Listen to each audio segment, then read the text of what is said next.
Hey, how's it going, everyone? It's Cool Colas here again with the Hustler's Perspective, bringing you some new content. It's nighttime here in Comstock Park. I know I got a little like goosebumps thing kind of going on, light flashing in my face and all that, but I apologize about that. But I just kind of wanted to get some content out to you guys and allow you all to hear something new from me. Today I want to talk to you about the premise of making money as a mystery shopper.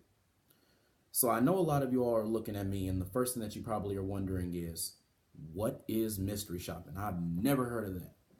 So, mystery shopping essentially is a side hustle where a person pretends to be a customer or a potential buyer, and they go into a facility or a building or a business, whatever the case is, and they evaluate the customer service that's given to them. A lot of times, the mystery shopper is supposed to be a detail oriented person. Well, every time they're supposed to be detail oriented because you're evaluating everything around you.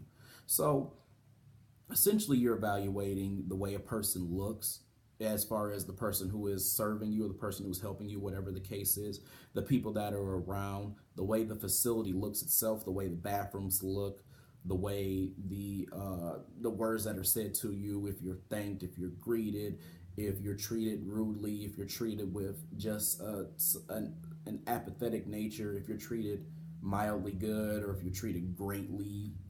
You're evaluating that essentially, and you're taking the time to figure out what it is about that company that they do as far as their business and how they go about it.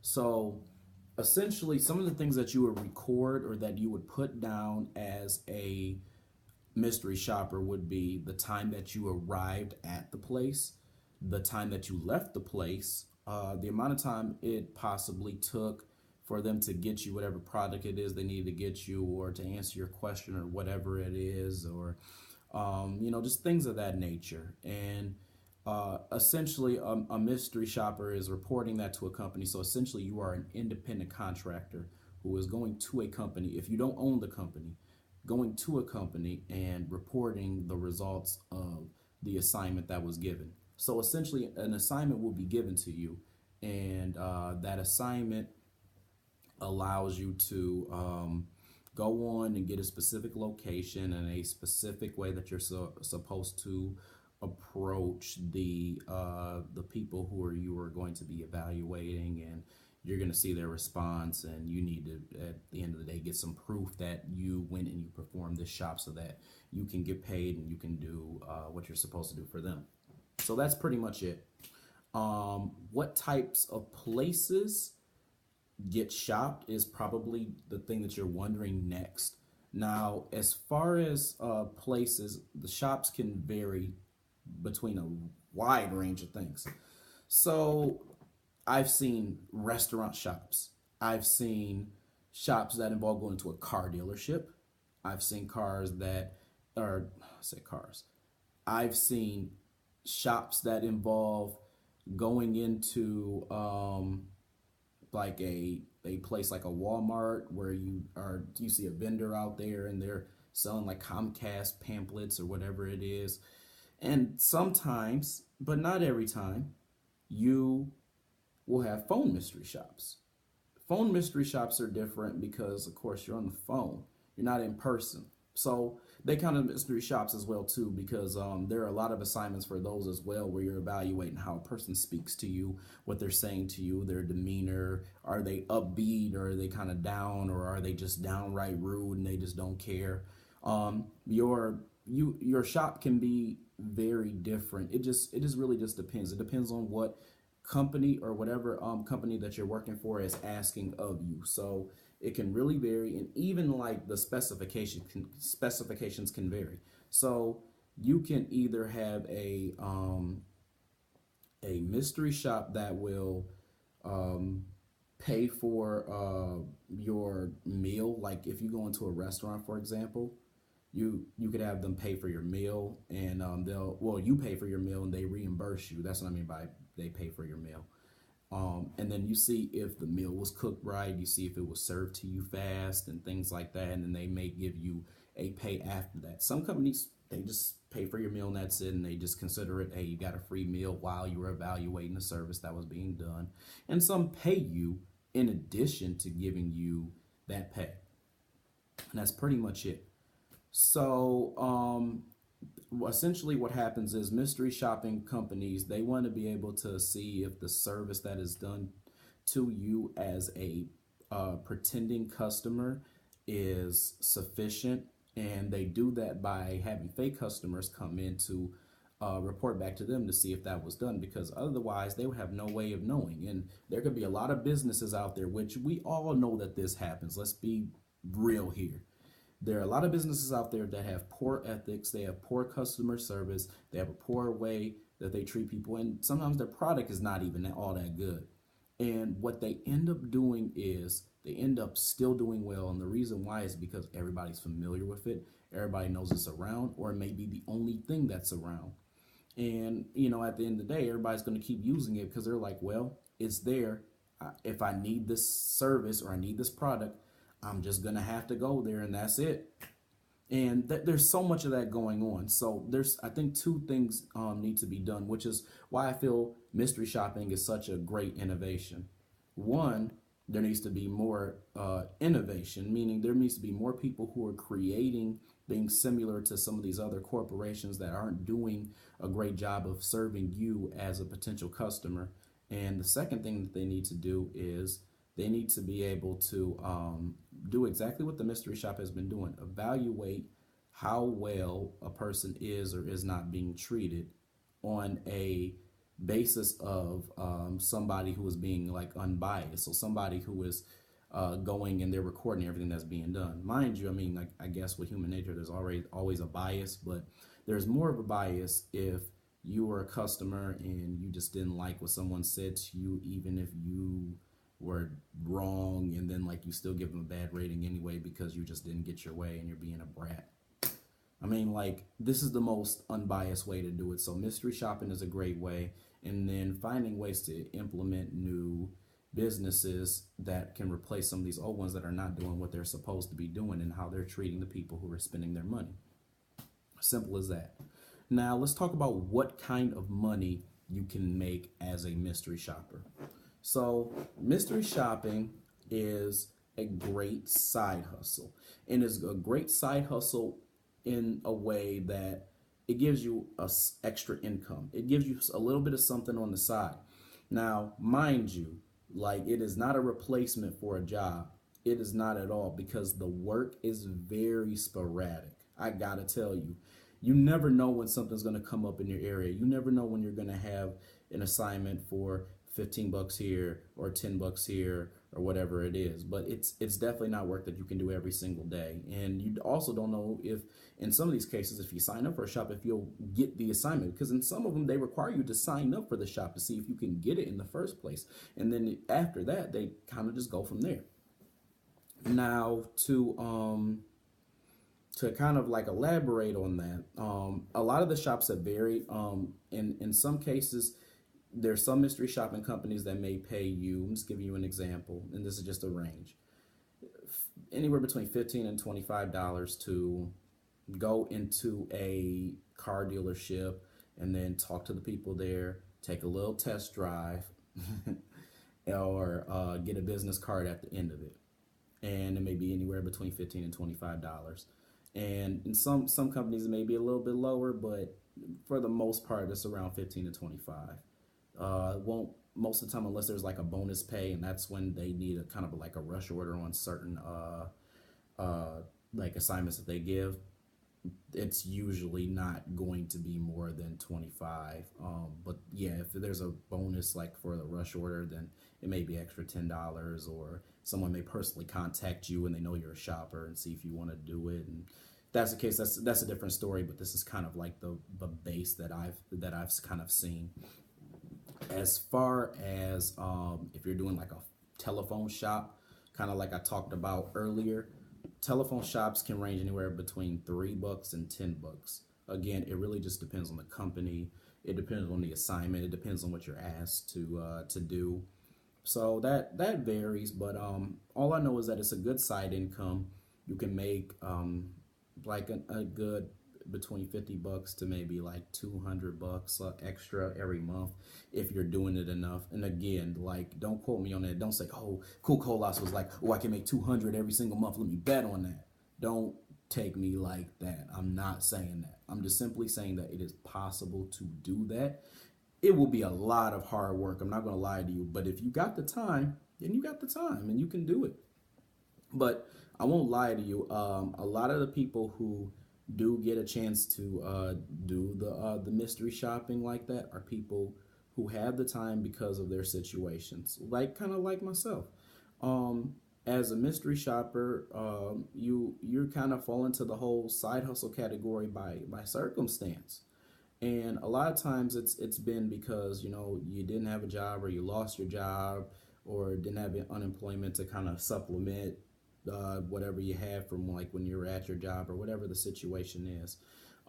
It's a good way to just make some extra money if you need it, or if it's absolutely necessary. You got to pay something down or pay something off. Or let's say that again you have your $12 an hour job and you need something extra. And mind you, a lot of you all are going to need this, and the reason why is because most of y'all know good and well that $12 an hour is no good in taking care of all your stuff. It's just not. And I would say like the only states that really like just on average would even like that would even make sense would be like states like Michigan, Wisconsin, or any of those states that don't have like really big cities that like where the cost of living is just not crazy. But even in Michigan and Wisconsin, that's just doesn't work out too well. You're still living check to check and penny pension. It's not enough. And I know a lot of you all, especially young people, a lot of you all aren't making too much, and you all know it. So I think that when it comes down to it, you're going to need this because it's going to give you a little extra boost. And this may be your way of like saying, hey, I just need a savings. I need something that I can just put in savings that I can just, or maybe I can invest in, or maybe I can take that money and I can, start using that and putting that towards creating my own business or whatever the case is. Because most of the time the people who are doing this are the hustlers. So they're most people who are thinking about all the smart ways that they can take their money and they can put it into something that's going to make it more lucrative for themselves. That's just what it is. So that's my little spiel on how to make or the kinds of money that you can make as a mystery shopper and doing that side hustle. So let's talk about legitimacy. So a lot of y'all are probably wondering, hey, so how do I know if this mystery shopping company is legitimate?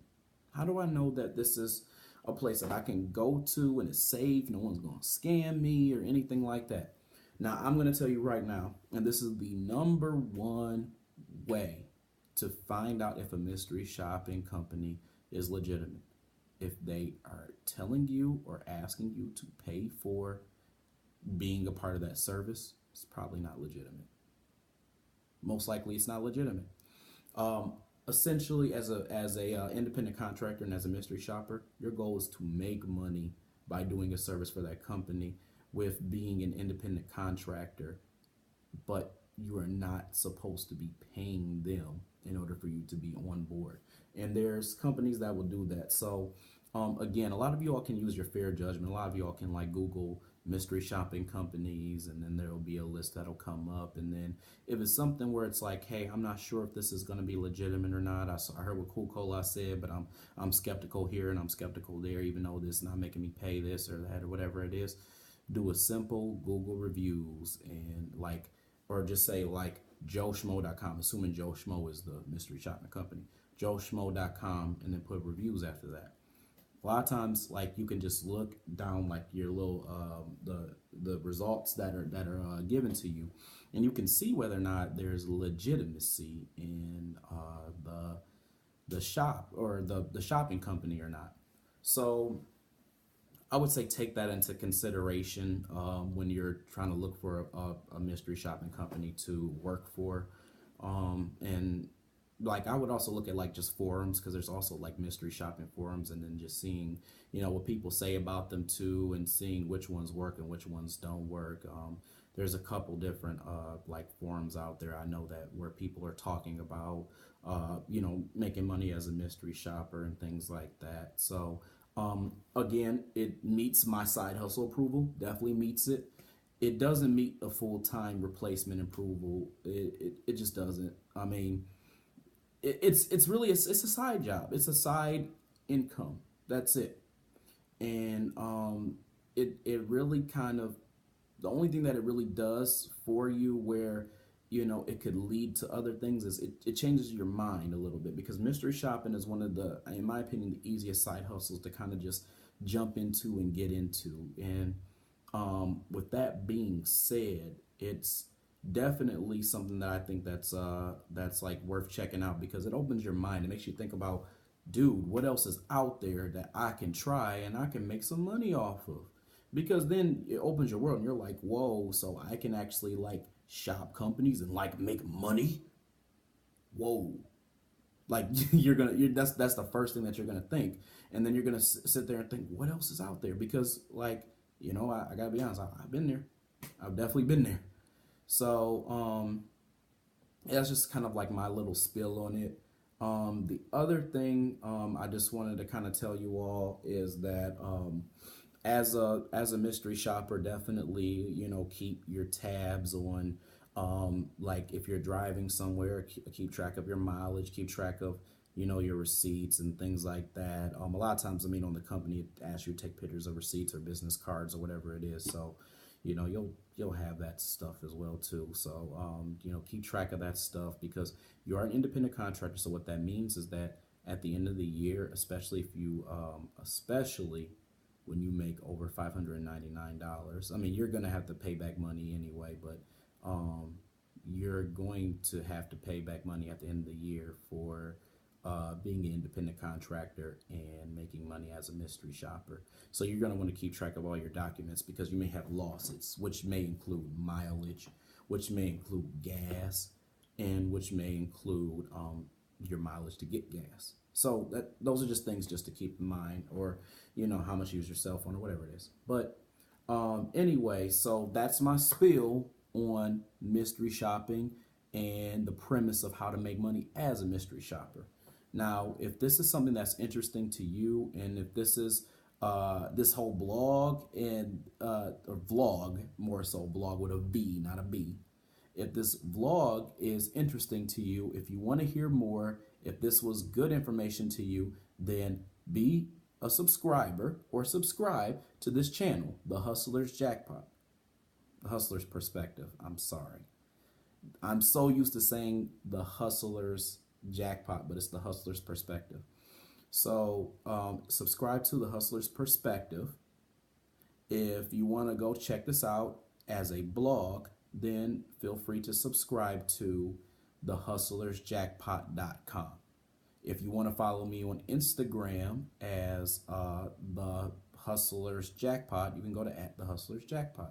If you want to follow my personal page for an Instagram page, then follow me at Cool Colas. With that being said, I hope you guys have a good night. I hope you guys are still hustling and you stay hustling. And you guys take it easy. I'll see you soon.